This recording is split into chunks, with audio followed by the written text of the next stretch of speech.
Oke. Yang pertama, bagaimana asal mula tradisi ziarah makam Sunan Muria dibentuk? Kalau dalam konteks ziarah ini kan sudah lama berjalan. Kalau di masyarakat Islam Nusantara memang ada tradisi ziarah ke makam sesepuh tokoh-tokoh agama. Jadi ziarah ke makamnya ulama. Dan kalau konteksnya Kudus kan ada dua sunan dari Wali Songo, Sunan Kudus dan Sunan Muria. Jadi sepeninggal para wali ini kemudian muncullah tradisi ziarah Wali Songo. Berarti kalau Sunan Kudus itu domisili di Kudus kan setelah pindah dari Demak itu sekitar tahun 1549 ya. Berdirinya Kota Kudus kan menurut penelitian itu yang ditetapkan oleh pemerintah Kota Kudus. Jadi ziarah ini muncul sekitar ziarah yang Sunan Kudus Sunan Muria itu sekitar abad 15, sekitar 1560-an mungkin. Jadi sudah masuk abad 16 berarti. Kalau yang lain-lainnya sepeninggal para Wali Songo ya, karena Wali Songo ini sekitar abad 15 itu di sepeninggal Wali Songo ini muncullah tradisi ziarah di kalangan para pemeluk agama Islam atau para penganut Islam Nusantara di Indonesia. Itu kalau dari aspek historisnya seperti itu. Kedua ya Pak, bagaimana sejarah makam Sunan Muria mulai ramai dikunjungi oleh wisatawan? Apakah karena orang-orang hanya ingin minta doa saja atau yang lain? Kalau tujuan ziarah yang benar itu kan mendoakan kepada para ulama atau Wali Songo. Kalau di Kudus ya mendoakan Kanjeng Sunan Kudus Sunan Muria ya, didoakan kepada Allah. Kemudian di kalangan umat Islam memang ada kepercayaan untuk malam berkah atau tawasul. Jadi kita berdoa memohon kepada Allah, tapi dengan perantara Sunan Kudus Sunan Muria. Di salah satu tujuan ziarah itu. Jadi katakanlah kalau adik-adik ini sebagai siswa ingin ketemu atau matur kepada Pak Kepala Sekolah, itu kan kalau langsung itu sulit ya, mungkin lewat wali kelas. Ternyata tawasul gitu, ada perantara. Gitu. Jadi kalau ziarah kemudian minta sesuatu kepada yang meninggal dunia, ini juga nggak pas. Itu malah menyalahi nilai-nilai agama Islam. Jadi kalau ziarah itu ya malah berkah dari Kanjeng Sunan Kudus Sunan Muria, dan tujuan yang kedua tawasul. Gitu. Jadi kita punya hajat atau keinginan kebutuhan apa, kita berdoa kepada Allah, tapi lewat perantara beliau berdua. Dan di kalangan para peziarah itu ada keyakinan bahwa yang meninggal ini sebetulnya ketika diziarahi juga mengetahui kalau oh ini pemeluk agama Islam sebagai santri saya ini minta saya doakan kepada Allah. Beliau tahu ada keyakinan seperti itu di kalangan peziarah. Jadi ini yang memang nilai-nilai Islam Nusantara yang berkembang di Indonesia seperti itu. Di ajaran dari Wali Songo antara lain ini. Jadi tujuannya bukan mendoakan pada yang meninggal, tapi justru malah kita minta bantuan. Itu dalam konteks agama ya, tawasul istilahnya. Jadi kita minta perantara beliau untuk didoakan kepada Allah. Di salah satu doanya itu kan ada inna tawassalu bikum ila rabbil bariyah. Kita siri umurona fi dini wa dunya wal akhirah. Tolong wahai Mbak Sunan Kudus Sunan Muria, saya ini panjenengan doakan kepada Allah agar saya begini.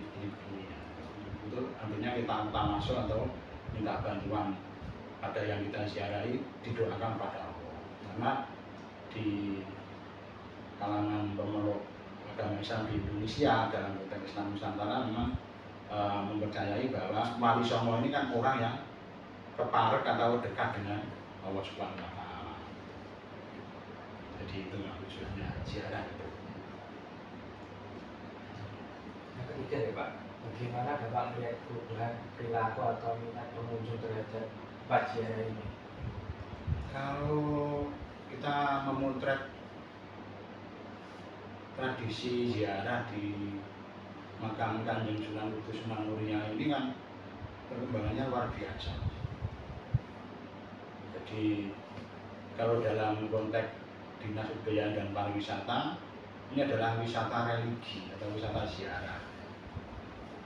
Jadi tanpa kita promosikan itu orang-orang desa dari berbagai pelosok itu sampai istilahnya cara wong Jawa direwangi adol pitik untuk bisa pergi ziarah ke makam Wali Songo. Itu kalau ibu-ibu di desa itu usahanya luar biasa. Misalnya ada jamiah yang sinan, ulang itu jamiah tahlilan atau apa. Itu mereka dikoordinir nabung setiap pertemuan gitu. Dengan rencana 1 tahun itu terkumpul baru berangkat ziarah. Ini sampai punya usaha yang luar biasa seperti itu. Jadi effortnya memang sampai sedemikian rupa untuk melaksanakan wisata ziarah. Dan ini mempunyai dampak ekonomi kepada masyarakat yang ada di sekitar makam Wali Songo. Itu ada rombongan, banyak bis yang berziarah ya. Itu kan kemudian masyarakat sekitar bisa berjualan, bisa meremo berbagai kebutuhan para berziarah.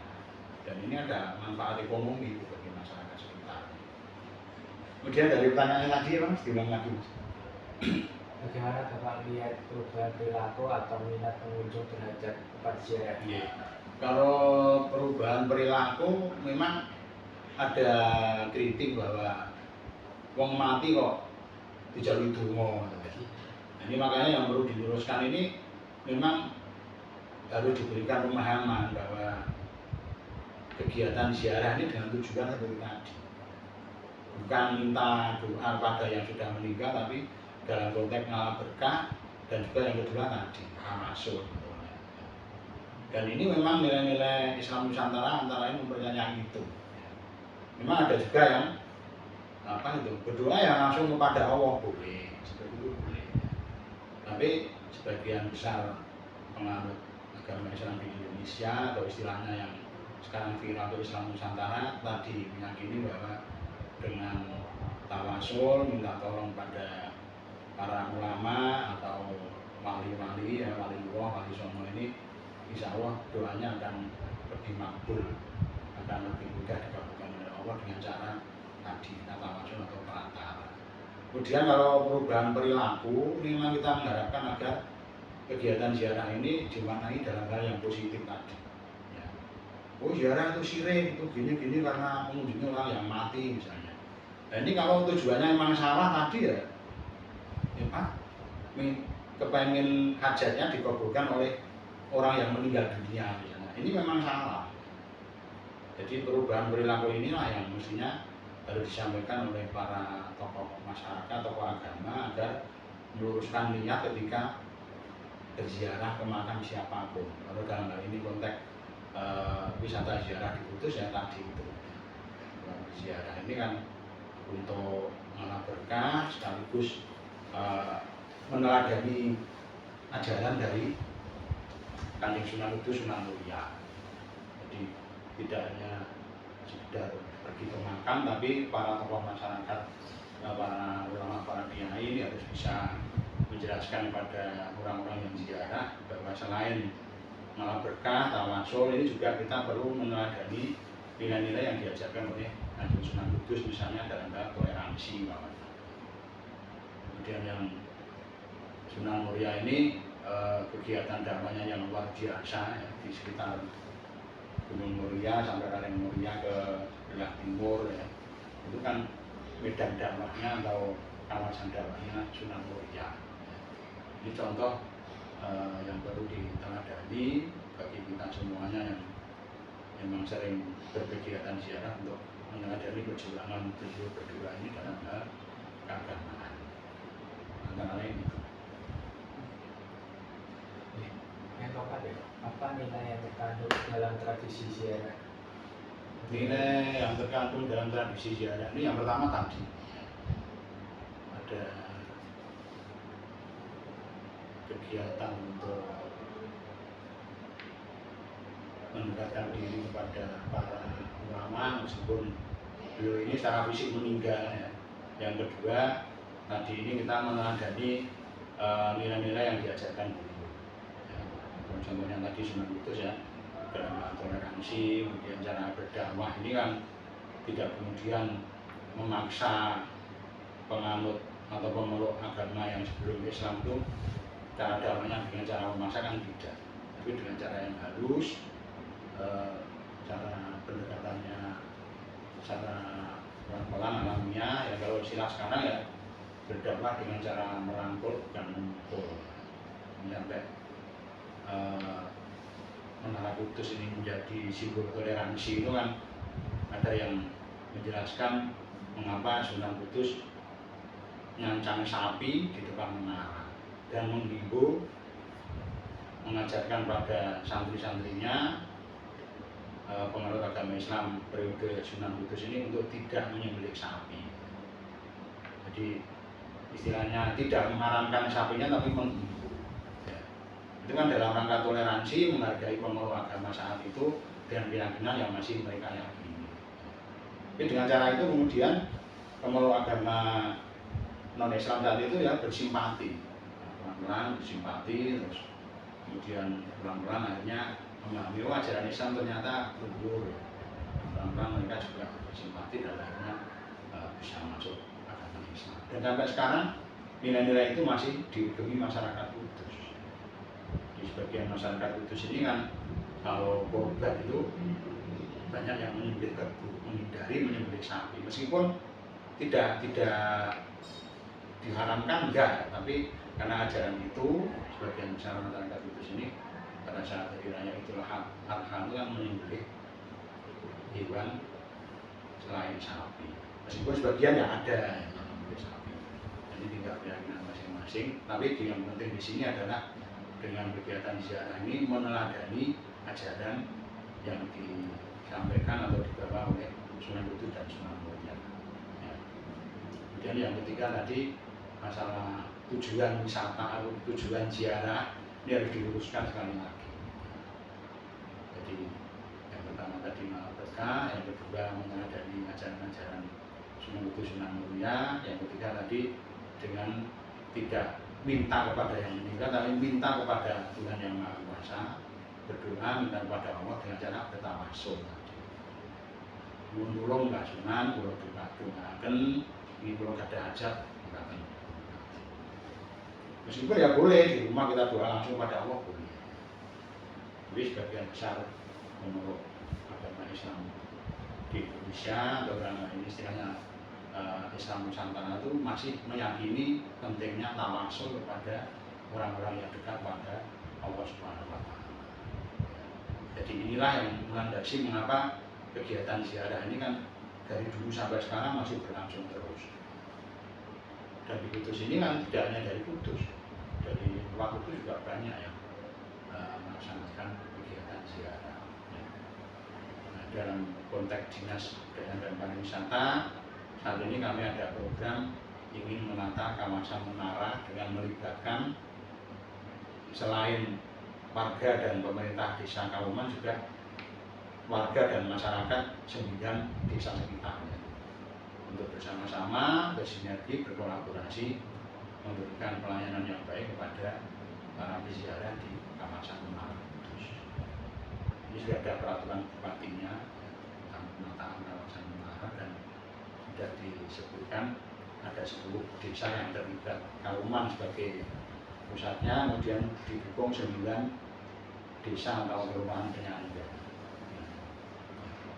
Ini dalam rangka kita memberikan pelayanan pada wisatawan dalam hal ini para peziarah, dengan wisata ziarah, memberikan pelayanan yang maksimal, memberikan pelayanan yang baik, dan juga nanti akan berdampak ekonomi tadi yang sudah kami sebutkan. Di masyarakat mendapat manfaat dengan adanya aktivitas ziarah ke makam Sunan Kudus Sunan Muria.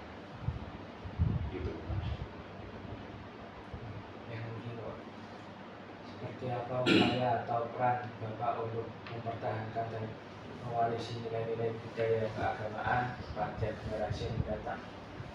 Kalau di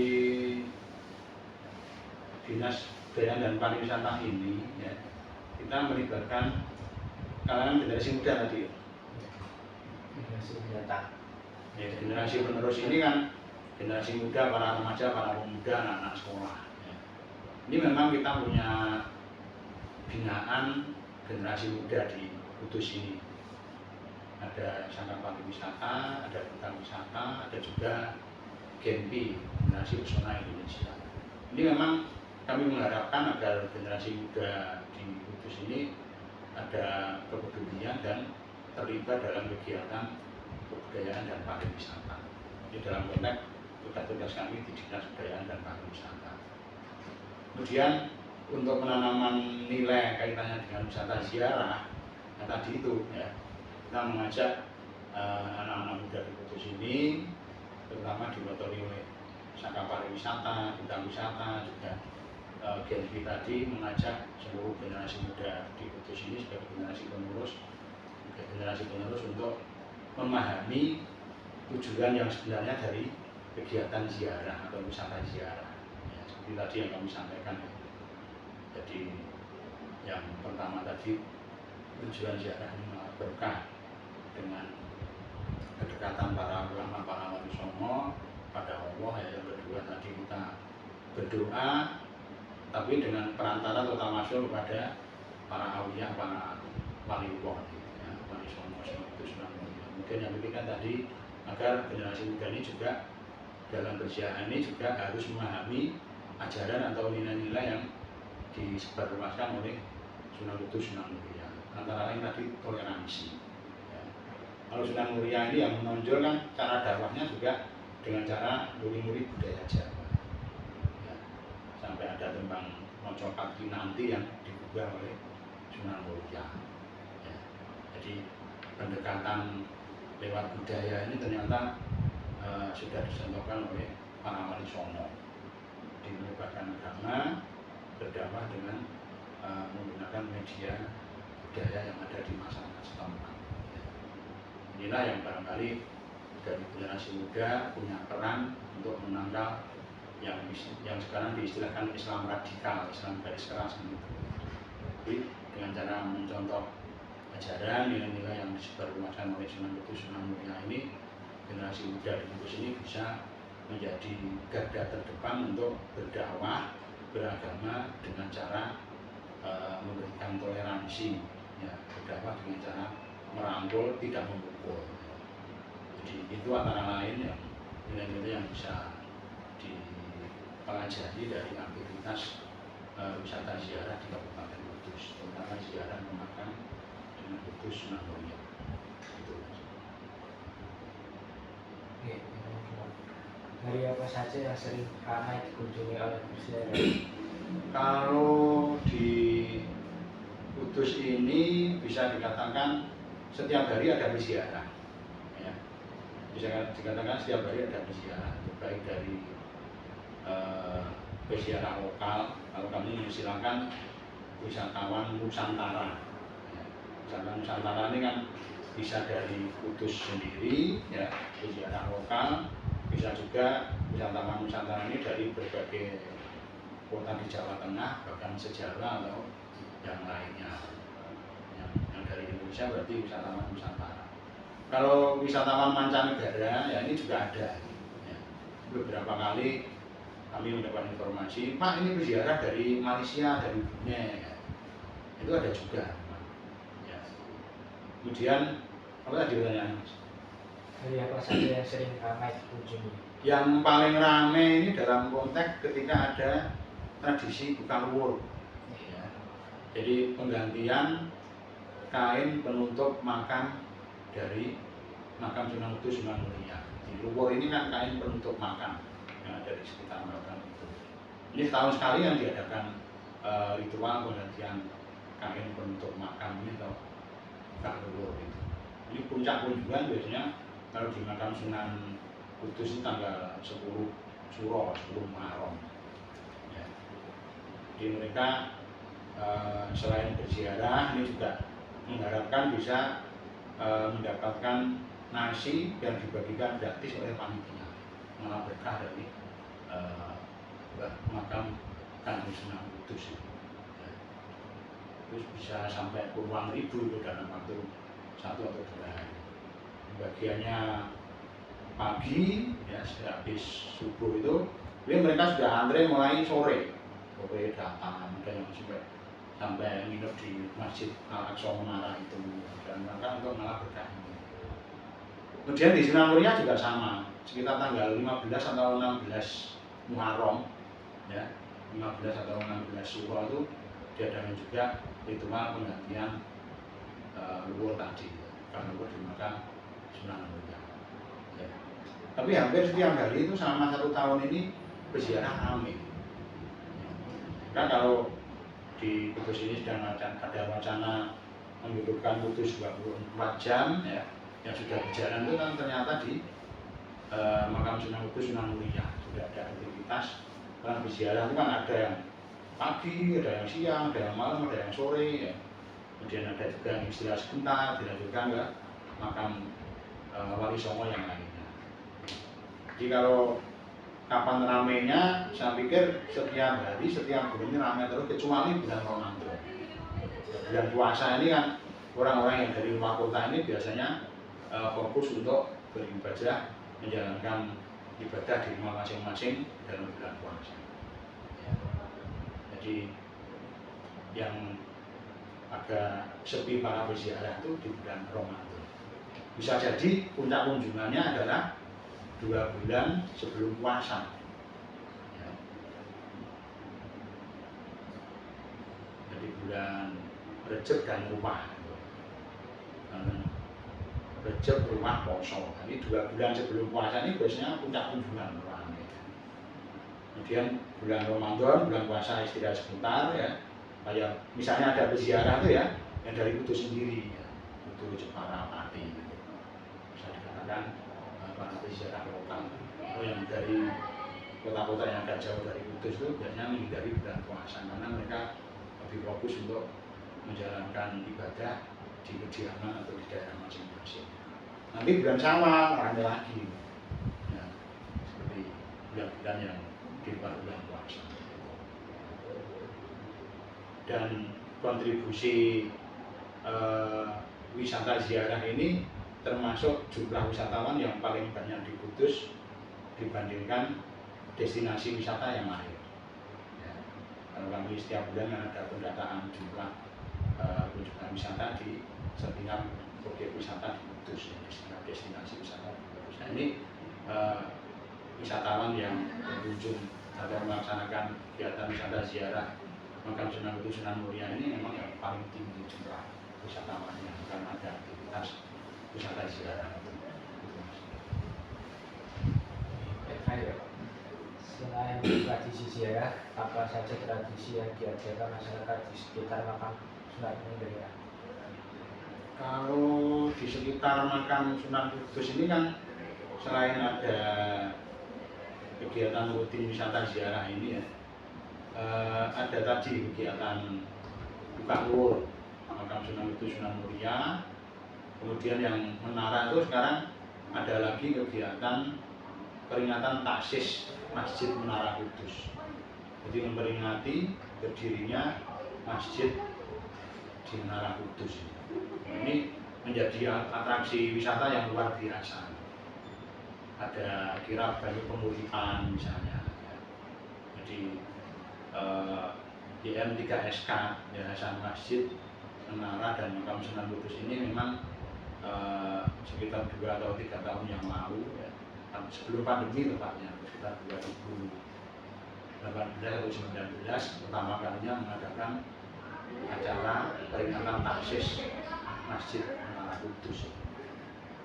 Itu semua pemangku belit dan punden sekudus itu dikoordinir.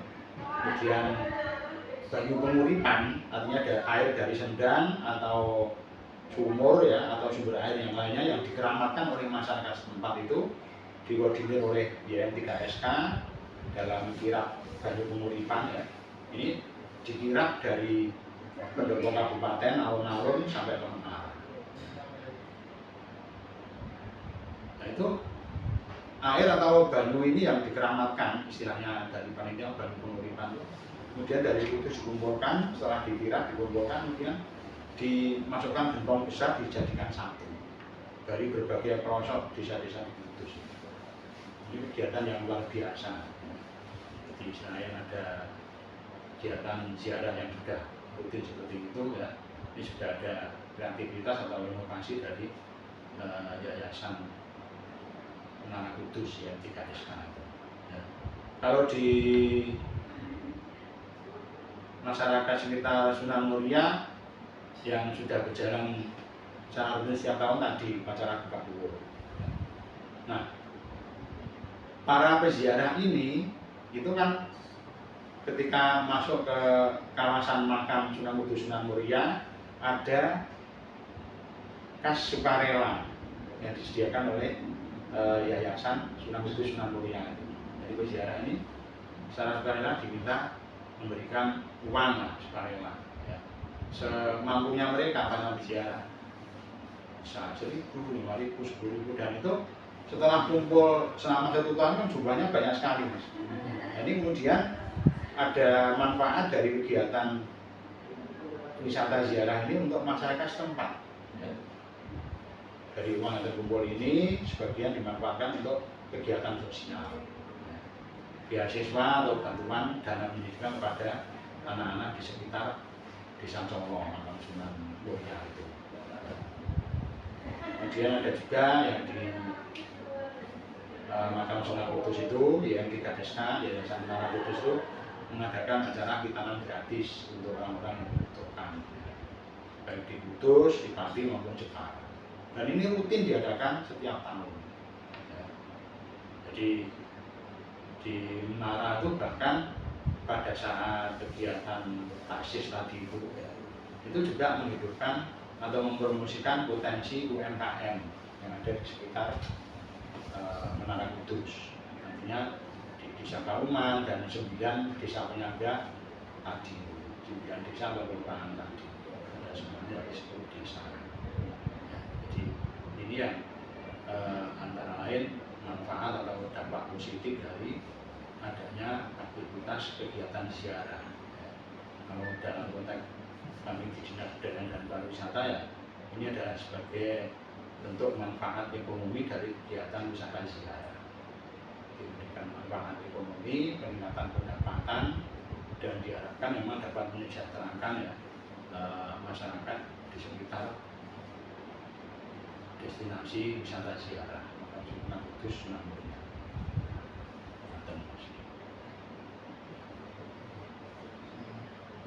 Ya cukup. Iya, cukup. Terima kasih.